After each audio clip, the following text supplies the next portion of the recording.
What's up, everybody? I hope you're doing well. So I've mentioned in a few videos recently that for those of you who are just starting to market your practice, it's an option to keep a wait list of potential clients before you're ready to launch your practice. And naturally, this raised a few appropriate questions about whether it's even ethical for us to have a wait list in private practice, and if so, how to go about doing so properly. So in this video, I'm going to offer some of my own perspective and opinions about how to properly have a wait list in private practice, when it's appropriate to do so, and when it makes more sense to refer out or offer other resources to those potential clients. Welcome to Private Practice Skills. I'm Dr. Marie Fang, psychologist in private practice. I post videos offering tools I learned the hard way about starting and growing private practice so that you don't have to. Before diving into the content of this video, I want to highlight that when I've brought up the possibility of having a waitlist in the past, I've always suggested it in the context of doing so before you've launched your practice, meaning before you're quite ready to start seeing clients, but you've already started marketing your practice. Now, with that said, generally speaking, if you are in the boat of having a full practice right now and you're having more clients call in and you're considering putting them on a wait list, this is something I don't generally suggest, and I'm going to explain more on why I feel that way towards the end of this video. But if you are just getting started in private practice, but you don't quite have all your systems in place yet in order to start seeing clients, having a small wait list can be a great idea. And in case it's helpful, here are a few of the benefits of having a wait list. First, it allows you to test out your marketing strategies before taking on bigger risks like paying for an office space, for example. And naturally, then the second benefit of having a wait list at the beginning is you can kind of mitigate the possibility of your practice going underwater early on. Now, with that said, there are proper ways and not so proper ways to go about having a wait list. And strangely enough, I've scoured around everywhere I could find and I couldn't find any ethical regulations covering whether we're allowed to have a wait list or not as therapists in private practice. So I do suggest you double check with your specific jurisdiction's laws, because maybe there are some states where there are ethical obligations. If you know about that, say something in the comments below so we can catch it. But as far as the national regulations and regulations in my state of California, there's no information to be found as far as whether we're allowed to have wait lists or not. Of course, with that said, there are many ethical obligations that we are obliged to follow that do apply to having a wait list. So let's talk about some tips for how to properly have a wait list should you choose to go that route. First and foremost, screen for urgent issues. It should go without saying that if someone is in urgent need of services within the next few days or couple of weeks, it would not be appropriate or ethical for you to keep them on a wait list. So make sure you have a screening process to assess for that, so that rather than just throwing anyone who expresses interest onto a wait list, you make sure that anyone who's in need of services more urgently gets access to them right away. You want to make sure you provide referrals and resources rather than holding them on a wait list. Tip number 2, even for those potential clients who are not in any sort of urgent, significant need of help, it's really important to always provide referrals to those individuals.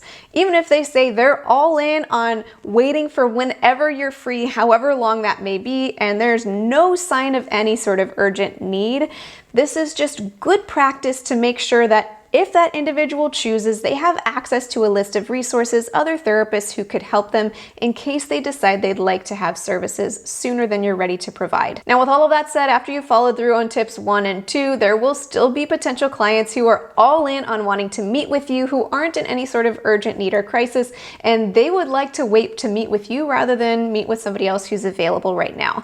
And that's a great sign that your marketing strategy is working really well.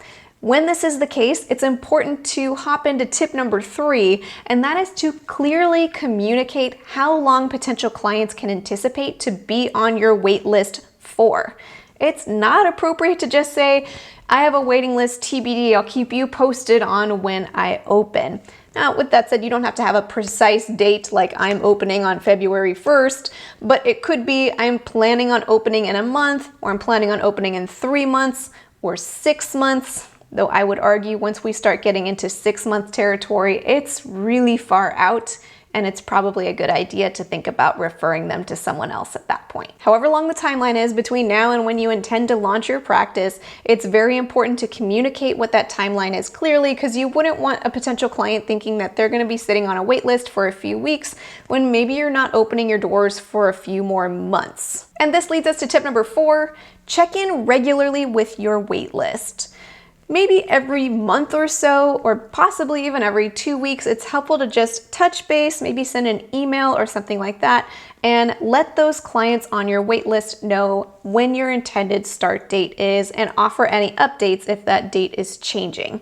You can also, in this message, ask them to let you know if they want to opt off of your wait list or if they have any needs that you'd like to help them address sooner than whenever you're ready to launch. There are 2 reasons why it's important to check in regularly with your wait list. First, it just ensures that you continue to build rapport and trust with those potential clients, and certainly if they have any urgent needs that pop up sooner than you're ready to see them, you can catch it sooner and offer referrals as needed. And second, it really helps you keep tabs of who's still on your wait list and maybe who's dropped off of your wait list, because as is the nature of any wait list in any context, the more time that passes, the more people drop off of the wait list. So if you're not checking in regularly and 6 months has gone by and you've built up a wait list of 15 people and you think you're ready to launch full time, chances are if you check in with those folks, maybe half or more of them have already disappeared because it's been a while. So by keeping tabs, you can just see who's still in, who's still willing to wait until you launch. And this leads us to tip number 5. Do whatever you can to keep your waitlist as brief as possible, because as we said, the longer that potential clients have to wait, the more of them that will drop off of your wait list. So if there's any way that you can keep that timeline as short as possible, it's going to maximize how many of those folks from your wait list actually go ahead and schedule with you. Now, if you're thinking, Marie, the whole point of having the wait list was to make sure I built up enough folks to launch my full-time private practice, and I need to have at least 15 folks on my wait list, but it takes 6 months to build that wait list. Well, this is all the more reason to advocate for starting out private practice super part-time.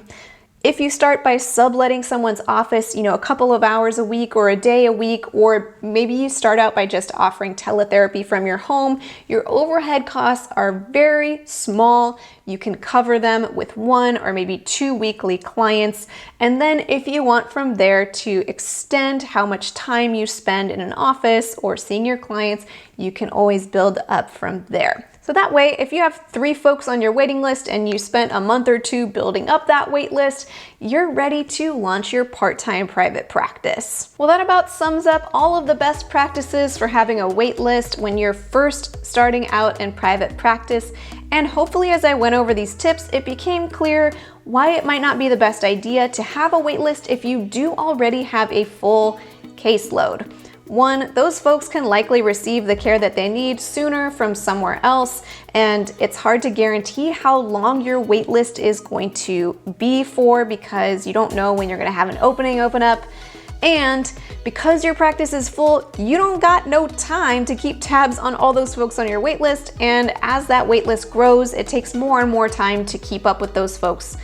Time better served helping the clients that are already in your practice seeing you every week. And before closing this video, I'd like to thank therapynotes.com for sponsoring this video. Now, when we're talking about one of the reasons why it's not a great idea to have a wait list when your practice is full is because it takes so much time to keep tabs on all of those folks. And when you have a full practice, you don't have time for any extras. So what I love about Therapy Notes is between all of their practice management services, between scheduling, notes, and billing, and beyond, you can have a streamlined process so you're not wasting your time keeping track of all of your paperwork or your schedule and all the other aspects of your processes. You have it all in one place organized for you. If you're interested in checking out Therapy Notes, you can get 2 months to try it for free with no commitment just by clicking the link in the description of this video. Well, if you are just getting started out in private practice, I hope you found this video helpful, and I'll leave some links below to some of the other videos where I made recommendations related to keeping a wait list once you start marketing your practice.